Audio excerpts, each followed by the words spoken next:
نحمده ونصلي على رسوله الكريم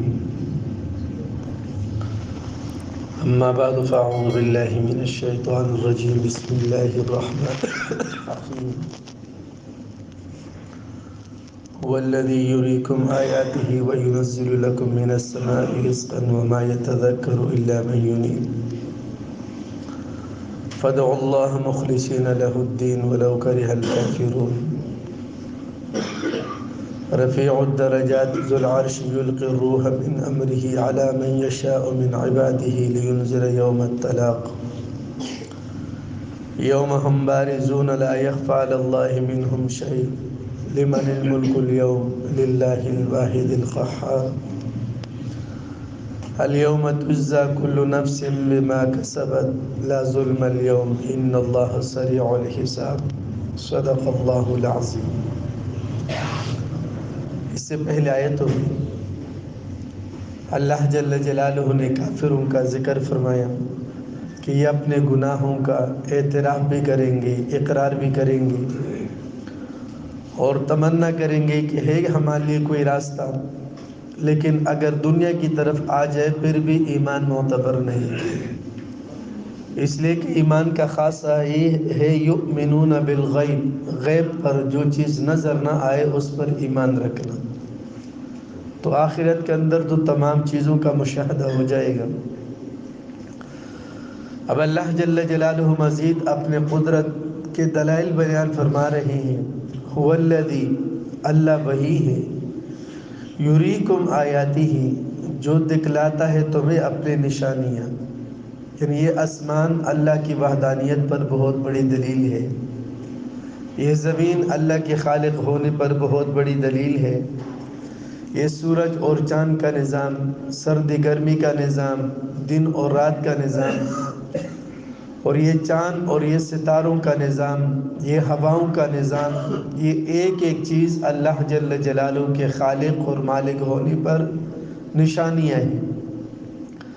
تو اللہ وہ ذات ہے جو تمہیں اپنے قدرت کی نشانیاں دکھلاتا ہے کہ انسان ان نشانیوں کو دیکھ کر اور اس کے بنانے والے، اس کے خالق اور مالک کو پہچان کر اس کے احکامات کے مطابق زندگی گزارنے والا بنے۔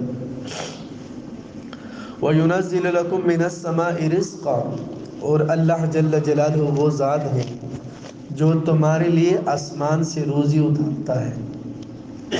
کہ مردہ زمین ہے، اللہ نے بارش کے ذریعے سے مردہ زمین کو زندہ کر دیا، اور قسم قسم کا پھل، غلہ، سبزیاں، فروٹ زمین سے اللہ پاک اپنے قدرت سے نکال رہے ہیں، اور اس کے اندر ذائقہ، اس کے اندر خوشبو، اس کے اندر رنگ، یہ سب کے سب اللہ جل جلالہ اپنے قدرت سے اس کے اندر ڈال رہے ہیں۔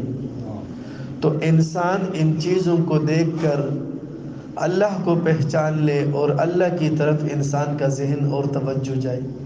حاجی عبدالوہاب صاحب رحمۃ اللہ علیہ اکثر بیانوں کے اندر یہ بات ارشاد فرماتے تھے، فرمایا کہ ہر چیز کو اللہ کے خزانوں سے ملتا ہوا دیکھنے کی مشق، روٹی سامنے ہے، پھل سامنے ہے، سبزیاں ہیں، تو کھانے سے پہلے انسان غور کر لے کہ کیسے اور کیسے غیب کا ایک نظام چلا، قدرت کا ایک نظام چلا، کیسے اللہ نے بارش برسایا، کس نے زمین کاشت کی، کس نے زمین کے اندر بیج کو ڈال دیا، کس نے دیکھ بھال کی، حفاظت کی، کٹائی کی، اور چلتے چلتے ایک لقمہ انسان کے ہاتھ اور انسان کے منہ تک پہنچ جاتا ہے۔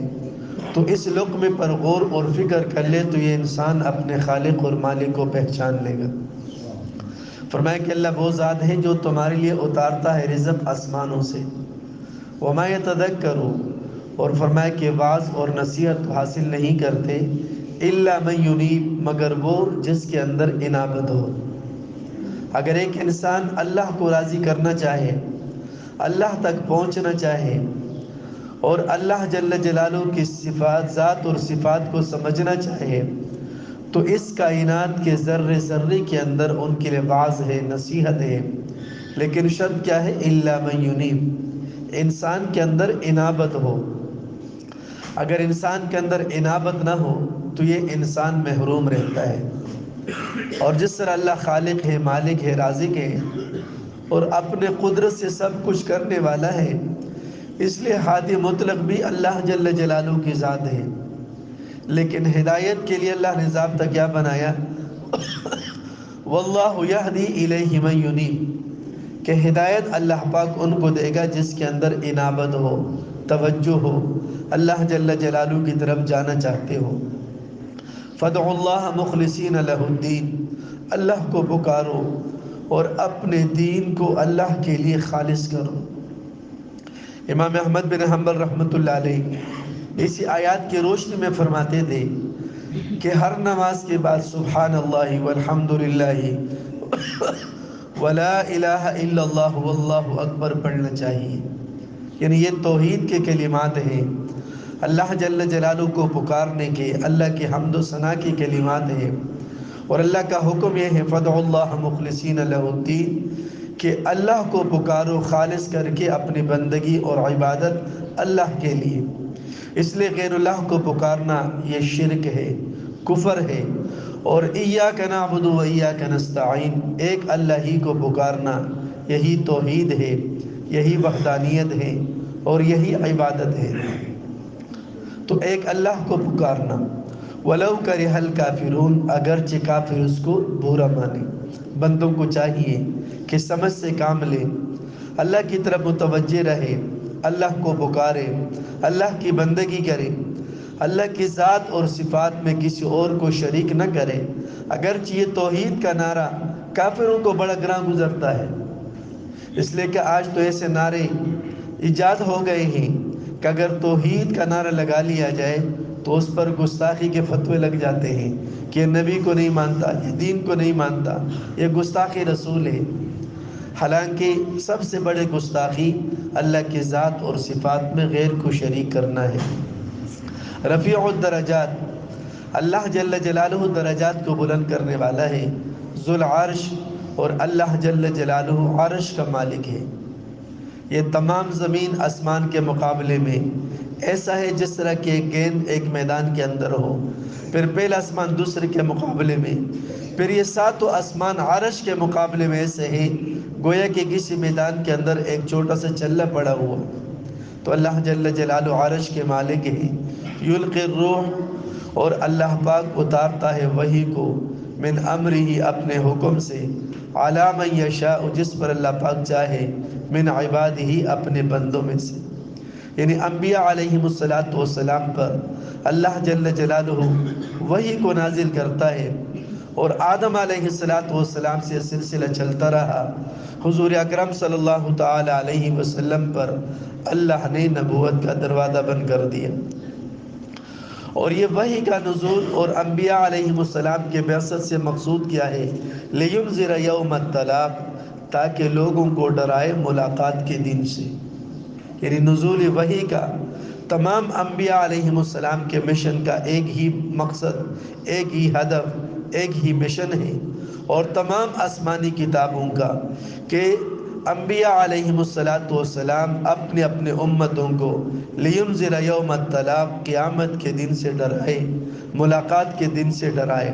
یوم التلاق ملاقات کا دن، یعنی آسمان اور زمین والے آپس میں مل جائیں گے، اور خالق اور مخلوق کی ملاقات ہو جائے گی، عابد اور معبود کی ملاقات ہو جائے گی، اور انسان اور اس کے اعمال یہ آپس میں مل جائیں گے، کہ انسان کے تمام اعمال اس کے آنکھوں کے سامنے اور اس کے گلے کا ہار بنا دیا جائے گا، اور ان سے کہا جائے گا اقرأ کتابک کفا بنفسک اليوم علیک حسیبا، کہ اپنا نام اعمال خود پڑھ اور اپنا محاسبہ خود کر کہ آپ جنت کے مستحق ہیں یا جہنم کے مستحق ہیں۔ تو اولین اور آخرین کی آپس میں ملاقات ہوگی، اور ہر انسان اور اس کے عمل کا، ہر انسان اور اس کے عمل اور اس کے بدلے کا ملاقات ہوگی قیامت کے دن۔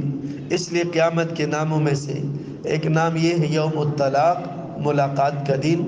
اور تمام انبیاء علیہم السلام نے انسانیت پر اسی دن کے لیے تیاری کی، محنت کی ہے کہ انسان اپنے آخرت کو سامنے رکھ کے دنیا کی زندگی گزارے۔ اللهم لك الحمد كما أنت أهله، فصل على محمد كما أنت أهله، وافعل بنا ما أنت أهله، فإنك أنت أهل التقوى وأهل المغفرة۔ الہ العالمین ہماری اور پوری امت مسلمہ کے صغیرہ اور کبیرہ گناہوں کو معاف فرما۔ یا اللہ تمام امت مسلمہ کے اجتماعی اور انفرادی پریشانیوں کو دور فرما۔ یا اللہ تمام بیماروں کو صحت کاملہ عاجلہ مستمرہ نصیب فرما۔ الہ العالمین بے اولادوں کا اولاد کے نعمت نصیب فرما۔ جو صاحب اولاد ہیں تمام مسلمانوں کے اولاد کو ایک اور نیک اور والدین کی آنکھوں کی ٹھنڈ کا ذریعہ فرما۔ الہ العالمین جتنے مسلمان ایمان کی حالت میں جا چکے ہیں، خاص طور پر حاضرین سامعین میں سے جن کے والدین عزیز قارب وفات پا چکے ہیں، یا اللہ سب کی بخشش فرما، مغفرت فرما۔ الہ العالمین ہمارے اس مملکت پاکستان کو امن کا گہوارہ بنا، سلامتی کا گہوارہ بنا، ہر قسم کے انتشار سے، اختلاف سے محفوظ فرما۔ جو اس ملک کے اندر انتشار پھیلانا چاہتے ہیں ایسی سازشوں سے، یا اللہ قوم کی حفاظت فرما، عوام کی حفاظت فرما۔ ربنا تقبل منا انك انت السميع العليم وتب علينا انك انت التواب الرحيم، وصلى الله تعالى على خير خلقه محمد وآله وصحبه اجمعين برحمتك يا ارحم الراحمين۔